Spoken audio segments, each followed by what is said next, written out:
আজকে শেয়ার করব আপনাদের সঙ্গে সুজির মিষ্টি রেসিপি। এত টেস্ট হয়, বাচ্চারা কিন্তু চেটেপুটে খেয়ে নেবে আর খুব কম সময়ে বানানো রেসিপিটা শেয়ার করব। আর সঙ্গে আছে আমাকে কে কী কমেন্ট করেছেন ভিডিওতে, তার আমি রিপ্লাই দেব। চলুন রেসিপিটা আপনাদের সঙ্গে শেয়ার করা যাক। প্রথমে কড়াই বসিয়ে দেব। কড়াইতে কোনো তেল দিতে হবে না, এমনি শুধু সুজিটাকে নেড়ে চেড়ে হালকা করে ভেজে নিতে হবে। সকালবেলা প্রতিদিন বাচ্চারা নতুন নতুন খাবার পেলে কিন্তু খুব আগ্রহের সঙ্গে খাবে। আর আমার ঘরে যেহেতু দুটো বাচ্চা আছে, আমি একটু নতুন নতুন খাবার বানাই। এবার এখানে আমি চিনি আর লবণটা অ্যাড করে দিলাম। বাদাম পরিমাণ মতো, আমি এখানে 1 কাপ মানে 1 বাটি পরিমাণ সুজি নিয়েছি, হাফ বাটি পরিমাণ চিনি দিলাম, আর এখানে 2 বাটি পরিমাণ জল দেব। তাহলে কিন্তু একদম পারফেক্ট সুজিটা রান্না হয়ে যাবে। একটা এলাচ দেব। আর এখানে দুধটা আমি 2 বাটি পরিমাণ দিচ্ছি। এখানে যদি আপনারা গুঁড়ো দুধ ব্যবহার করতে চান তাহলে 2 বাটি পরিমাণ জল দিয়ে দেবেন, আর সুজিটা ভাজার সময় সুজির সঙ্গে গুঁড়ো দুধটা অ্যাড করে দেবেন, তাহলেই কিন্তু হয়ে যাবে। এটা ভালো করে ফুটে যাবার পর লো ফ্লেমে দিয়ে রান্না করে নেব। আর আমি এটা গাই দুধ ব্যবহার করছি, সেটাকে আগে থেকে ফুটিয়ে ঠান্ডা করে রেখে দিয়েছিলাম। এটাকে একদম শুকনো শুকনো করে রান্নাটা করে নিতে হবে। আর এটা কিন্তু একটু ঠান্ডা হলে শক্তই হয়ে যাবে। দেখুন কতটা শক্ত হয়েছে। এটাকে এবার নামিয়ে আমি ঠান্ডা করে নেব। খুবই সিম্পলভাবে বানাচ্ছি, একদম হাতের কাছে থাকা উপকরণ দিয়ে, 10 টাকা প্যাকেটের সুজি দিয়ে। আর এই রেসিপিটা যদি আপনাদের ভালো লাগে অবশ্যই বাড়িতে ট্রাই করবেন, ফ্যামিলির কাছে শেয়ার করে দেবেন। এবার আমি দুটো ভাগে ভাগ করে নিচ্ছি। একটা ভাগ প্লেন সাদাই রাখবো, আর অন্য একটা ভাগে একটু ফুড কালার ব্যবহার করব, লাল ফুড কালার। এটা দিয়ে সেটাকে একটা ডো বানিয়ে নেব। একদম অল্প দিচ্ছি, দেখতে পাচ্ছেন।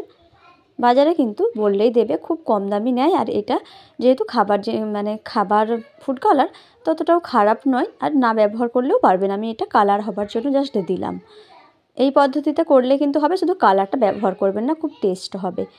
চলুন এটাকে এবার একটুখানি ঘি বুলিয়ে নিয়ে একটু বেলে নিচ্ছি। খুব সহজেই বেলে যাচ্ছে, যেহেতু নরম।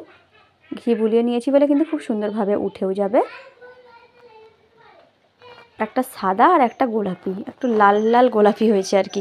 দুটোকে একসঙ্গে জয়েন্ট করে আবার একবার একটুখানি চেপে দিয়ে তারপরে রাউন্ড যেমন রোল করে দেব। দিয়ে ছুরি দিয়ে পিস পিস করে কেটে দিলে কিন্তু রেসিপিটা রেডি। আর আমি এটাকে একটু ঘি দিয়ে ফ্রাই করে দেব, বাচ্চাদের মুখে ভালো লাগার জন্য। আমি ছুরি দিয়ে কেটে দেবো। এখানে বলেছে ওয়াও, দেখতে খুব ভালো হয়েছে, তাকে জানাই অনেক ধন্যবাদ।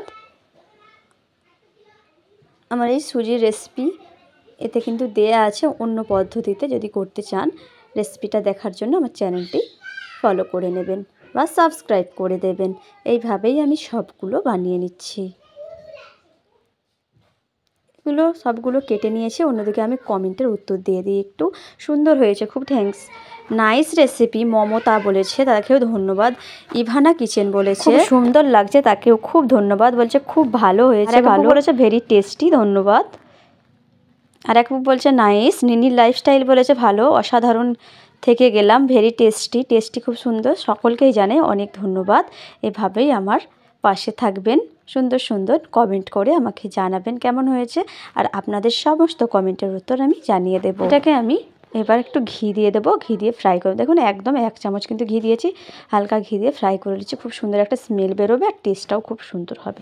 এরকম করেই আমি এটাকে কুক করে নেব। আর কেমন লাগলে অবশ্যই জানাবেন, বাড়ির ফ্যামিলির সঙ্গে শেয়ার করে দেবেন। আর রেসিপিটা এত টেস্ট হয়েছিল কি বলবো। আপনারা যারা যারা আমার রেসিপিটা দেখেছেন, দেখেই বুঝতে পারছেন কতটা লোভনীয় হয়েছে। আর যদি মনে হয় যে ভালো হয়েছে, তাদেরকে জানাই প্লিজ আপনার ফ্যামিলির সঙ্গে শেয়ার করে দিন। আর যারা পুরো ভিডিওটা আমার দেখেছেন তাদেরকে জানাই অনেক অনেক অনেক ধন্যবাদ। ভালো থাকবেন, সুস্থ থাকবেন, বাচ্চাদের যত্ন নেবেন, ফ্যামিলির লোকের যত্ন নেবেন। আর বাচ্চাদেরকে এই রেসিপিগুলো বানিয়ে খাওয়াবেন, খুবই স্বাস্থ্যকর।